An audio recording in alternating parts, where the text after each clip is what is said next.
saya harus menyampaikan apa adanya dulu. Di satu sisi memang secara aturan kita dilarang mengimpor barang-barang bekas.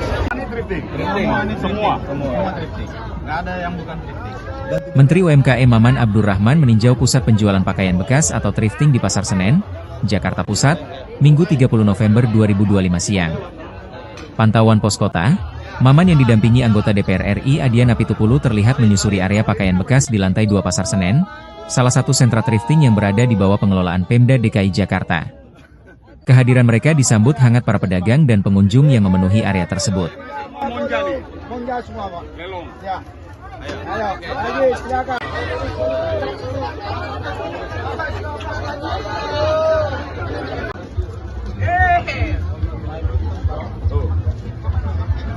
Barang-barang yang unik-unik itu.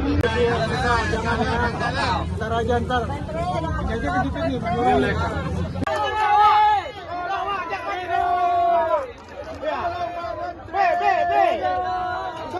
Dalam kunjungan itu, Maman melihat langsung aktivitas jual beli di tengah kekhawatiran pedagang soal larangan penjualan pakaian impor yang disebut dapat mengancam kelangsungan usaha thrifting.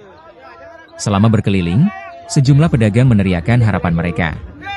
"Thrifting jangan dihapus, Pak Menteri," teriak beberapa pedagang dari lapak mereka. Maman menanggapi seruan itu dengan santai. Ia terus berkeliling, menyapa pedagang serta berbincang singkat mengenai kondisi usaha pakaian bekas di Pasar Senen.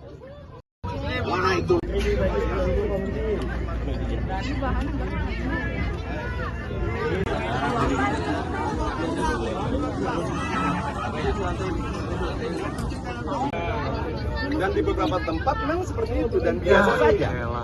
Mereka tidak melihat thrifting bagi UMKM kayak tadi yang dagang, dia tidak melihat ini sebagai kompetitornya karena segmen pasarnya beda. Betul.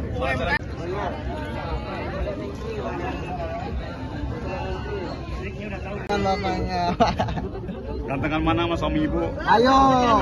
Gantengan suami ibu dong. Mana ya?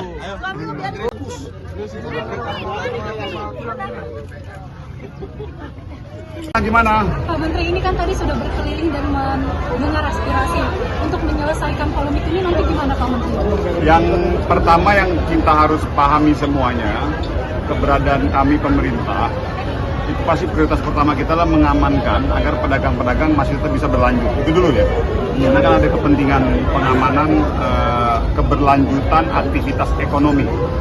Itu ya. Nah, di satu sisi, saya harus menyampaikan apa adanya dulu. Di satu sisi memang secara aturan kita dilarang mengimpor barang-barang bekas, gitu ya. Ini secara aturannya dulu, realnya begitu.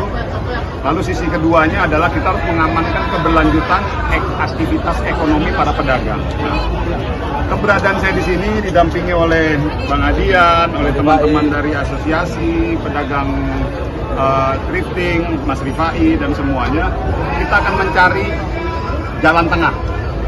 Artinya jalan tengah, solusi terbaik apa untuk menyelesaikan situasi ini. Karena di satu sisi kami juga, kita harus melihat juga kepentingan lainnya, yaitu bagaimana produk-produk domestik juga bisa survive. Kan itu aja. Ini kan semuanya kan di situ. Nah, saya ingin menyampaikan kepada semuanya, ini makasih saya sudah didampingi melihat kondisi di Pasar Senen. Saya dengar di Bandung juga ada. Nanti mungkin kita akan ke sana juga. Bali. Kita akan ke Bandung. Ada lagi. Kita Banan. Di Bali juga ada. Kita akan ke sana. Kita akan lihat. Saya yakin di Medan juga pasti ada. Banyak. Di Medan ada. Nah, nanti kita akan ke sana. Kita akan lihat kondisi realnya seperti apa. Jadi saya pikir ini langkah bagus. Kita sudah bisa. Yang terpenting ini bisa duduk bareng dulu. Ya, itu saling mengetahui masalah. Kalau enak. Jadi kita akan mencari solusi yang terbaik. Saya pikir itu ya. Bang, tapi kalau ada wacana Pemprov DKI yang katanya mau mengganti produk lokal itu bagaimana Bang? Nah, begini, itu kan memang kepentingan semuanya. Kami kan juga dari Kementerian UMKM juga mendorong untuk dilakukan substitusi. Tetapi kan substitusi itu kan tidak bisa langsung begitu saja serta-merta. Ini kan butuh proses, step by step. Nah, karena kenapa tadi kita sepakat nggak bahwa ada kepentingan aktivitas perdagangan, ekonomi yang harus diselamatkan dari teman-teman pedagang ini. Jadi itu yang nanti akan jadi pertimbangan paling utama. Oke? Nah, kalau itu kan variatif ya, tergantung dengan kondisi di lapangan dan peminat si barang segala macam. Jadi dari yang 5.000, dari yang 10.000 sampai 50.000, artinya kan variatif tuh harga-harganya. Saya pikir itu tergantung dari, ya itu saya lihat improvisasi pedagang dalam melihat kualitas produk ataupun potensi pasar. Saya pikir sih situ aja. Jadi Bang, satu lagi ini kemarin kan dari asosiasi itu sudah menyampaikan aspirasinya di bank dan ada usulan untuk memajaki. Jadi nanti, tapi kalau misal tak Purbaya itu dalam tetap ilegal gitu. Apa udah ada komunikasi antara WNI sama Menkel? yang terpenting kita tahu dulu kondisi real di lapangan, dan yang kedua kita sudah bisa duduk bareng. Itu dulu Mbak. Menurut saya kita bisa duduk bareng ini langkah positif. Makanya karena arahan dari Pak Presiden adalah bahwa aktivitas perdagangan para pedagang-pedagang itu tetap berlanjut. Itu karena ada kepentingan yang kan gini Mbak. Di satu sisi ada aturan, di satu sisi juga ada kepentingan pedagang, aktivitas ekonomi juga harus kita selamatkan. Nah ini nanti kita akan coba cari jalan formulasinya. Dan saya melihatnya juga kita nggak bisa gegabah kan langsung mengambil langkah A, langkah B, langkah C. Makanya saya makasih sudah mau ditemenin, kita kumpul di sini, kita lihat aktivitas real. Dan ini kan bagian dari anak bangsa juga, bagian dari rakyat Indonesia juga yang menurut saya harus kita pikirkan untuk solusi jalan tengahnya seperti apa. Saya pikir itu. Jadi gini, banyak menteri lain di demo aja nggak mau keluar. Nah ini dia datang. Nah ini keren. Gitu loh. Nah di lantai bawah, di bawah yang lantai bawah seperti ini itu produk UMKM. Nah kalau soal pajak, mereka yang berdagang di online itu kena pajak juga 11%. Nah tahun 2015 PMK 132 ada pajak untuk barang baju bekas impor besarannya 30%, tapi PMK itu sudah dihapus. Artinya ada sejarah itu pernah dilegalkan, pernah diperbolehkan, dan negara pernah mengambil uang dari situ. Kira-kira begitulah. Kalau mau ke bawah kita bandingkan nih, tanya sama mereka apakah thrifting ini kompetitor? Bukan, karena ini beda lantai. Lantai bawah itu ada penjahitnya segala macam. Di Bandung, di Gede Bage, ekosistemnya terbentuk.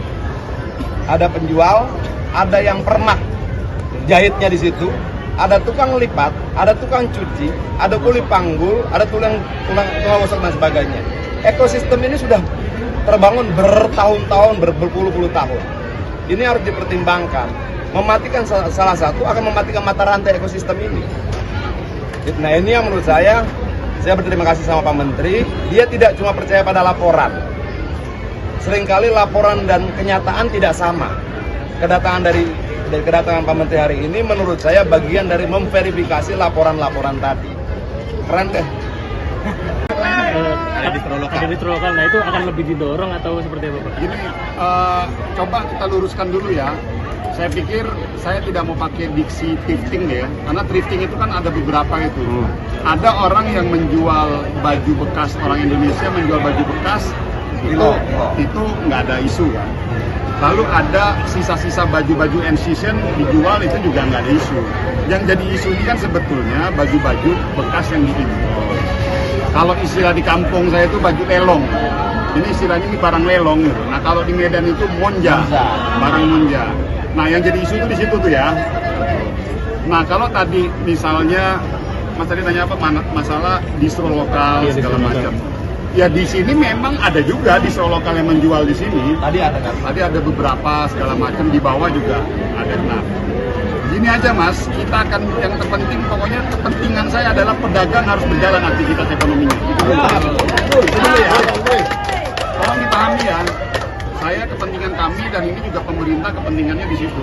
Pedagang harus berjalan aktivitas ekonominya. Nah, nanti kita akan cari formulasi terbaik, formulasi yang bisa mengakomodasi semua kepentingan pedagang maupun aturan lain. Oke?